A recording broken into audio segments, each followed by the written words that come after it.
Okay, our next question comes from Amber, and she asks, what is the best way to get started in such a competitive business, such as wedding and event planning? She said that she recently just moved to a new city and she's having difficulty finding job opportunities. Um, I think the best way to get started is to put your name out there. Now, this really depends on if you want to work for a company that's established or if you want to start your own company. There's certainly plenty of opportunities in local venues, whether they be, a restored mansion or, a wedding venue. I use that term kind of loosely. It could just be a hotel. It could be, a variety of different places. There's plenty of opportunities there. You could work for a caterer, being an event planner for a catering company. I would broaden your horizon and not just look at companies like mine, because I really am a small business, and opportunities to hire on more people on my team really comes from growth in business. And a lot of small businesses are just like mine. They have small teams, and there's really not so much opportunity to hire someone all the time to fill specific, pieces of what we do every day in our team.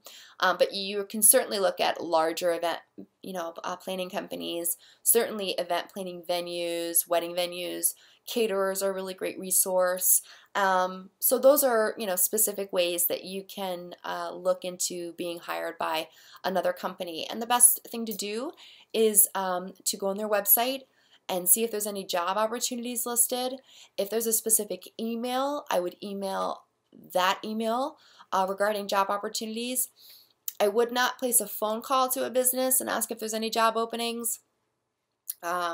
That tends to not go over so well, especially if there's some, explicit instruction on their website about how to apply for a job or to inquire if there are any job opportunities.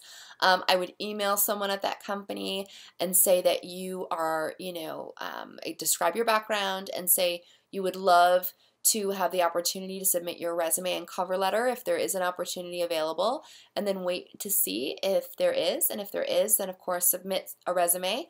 If you have a creative portfolio, I would submit that and see what happens.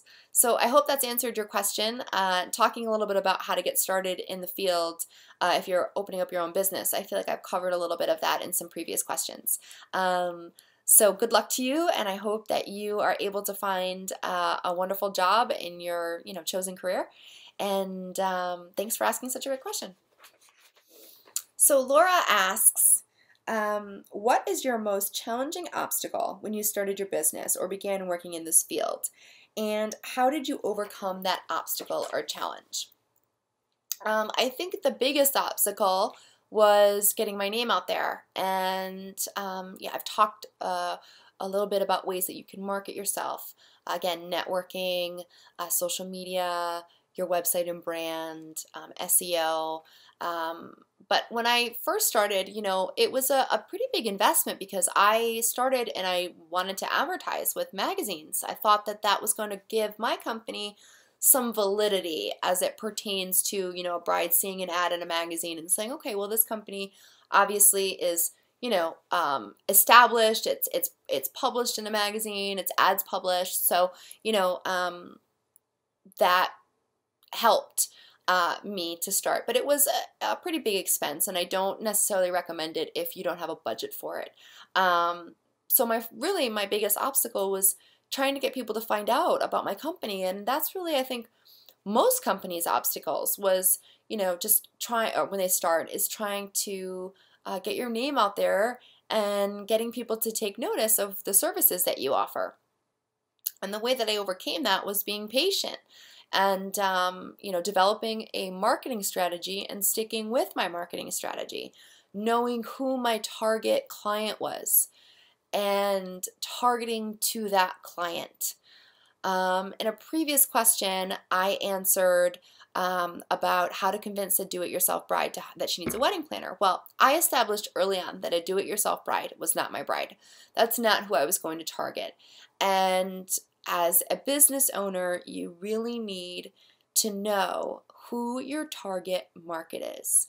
You need to know, where do they shop, where do they eat, where do they live, what's their education level, what's their financial status, all these questions to really understand where then you're going to market yourself that's going to be directly to your target market. There's plenty of business books that talk about targeting clientele, target market, and I encourage you to read them. They're very insightful and I will absolutely help you in understanding. But what I established for my target market was that my target bride was a lot like me. She wore the same kind of clothes, she liked the same kind of food, she shopped in the same stores, she appreciated service, she appreciated hiring someone to do a service for her rather than doing it herself. So those were the people that I targeted. I knew their age brackets, their economic status, their education level, their geographic locations. So all those things helped for me to form an advertising and marketing strategy.